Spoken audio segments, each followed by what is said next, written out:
இனிய மாலை வணக்கம். இன்று 2 படங்கள் தமிழ் சினிமாவில் வெளியீடு.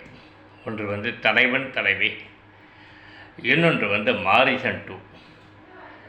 மாரீசன் சொல்கிறது சூப்பர் குட் ஃபிலிம்ஸ் தயாரிப்பில் வந்த படம். பகத் பாஸ்கர் மற்றும் வடிவேலுலாம் நடித்தது. அது கொஞ்சம் பரவாயில்ல, அதாவது அதிகபட்சம் ஓகே. தலைவன் தலைவிக்கு ரிப்போர்ட் கேட்டிங்கனாலும் அதிகபட்சம் ஓகே. ஹிட்டுன்றது ரெண்டுமே கிடையாது. இதுதான் இன்றைய தமிழ் சினிமாவோட நிலைமை. ரெண்டுத்துக்கும் பெரிய கூட்டம்னு எடுத்திங்கன்னா ஓப்பனிங் கூட்டம் ஒன்றும் பெருசாக இல்லை. மாரீசனாக இருக்கட்டும், தலைவன் தலைவியாக இருக்கட்டும். நகரங்களில் மட்டும் கொஞ்சம் பரவாயில்ல, புறநகரங்களில் பெருசாக வரவேற்பு இல்லை.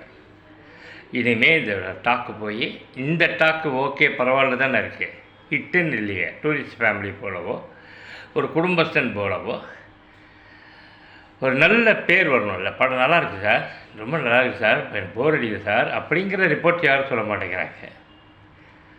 இதில் நீதி என்னன்னா, இன்று மக்களை திருப்திப்படுத்துவது என்பது மிக மிக மிக மிக கடினமான ஒன்று.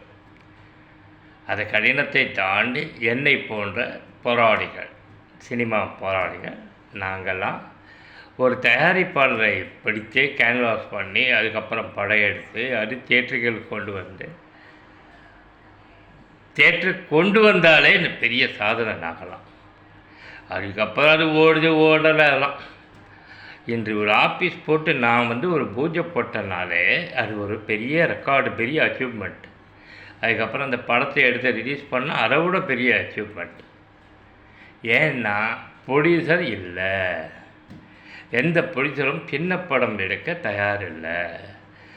சின்ன படம் எடுக்க தயாராக இருக்கிற யாரும் எங்களை போன்ற ஒரு படம் இயக்கி கொஞ்சம் கேப்பில் இருக்கவங்க கூட ட்ராவல் பண்ணுறதுக்கு விருப்பம் இல்லை. ஏன்னா எல்லாருமே புதுசு, ஊருக்குள்ளே இருக்கிறான், ஒழிஞ்சிருக்கிறான், மாவட்டங்களில் ஒழிஞ்சிருக்கிறான். அந்த கோடீஸ்வரனெல்லாம் போய் கேட்ச் பண்ணி அவனை மயக்கி வாங்க படம் எடுக்கலான்னு இழுத்து கூட்டு வரணும்.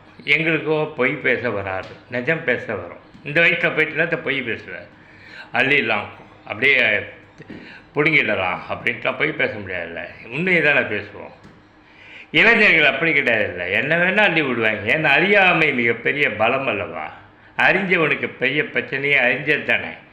அனுபவம் கொண்டவனுக்கும் அனுபவம் இல்லாதவனுக்கு இருக்கிற வித்தியாசமே, அனுபவம் உள்ளவன் யதார்த்தம் பேசுவான், அனுபவம் இல்லாதவன் பொய்களை அள்ளி பேசுவான். ஏன்னா அவன் தெரியாது, தெரிஞ்ச உண்மையை பேசிடுவான்.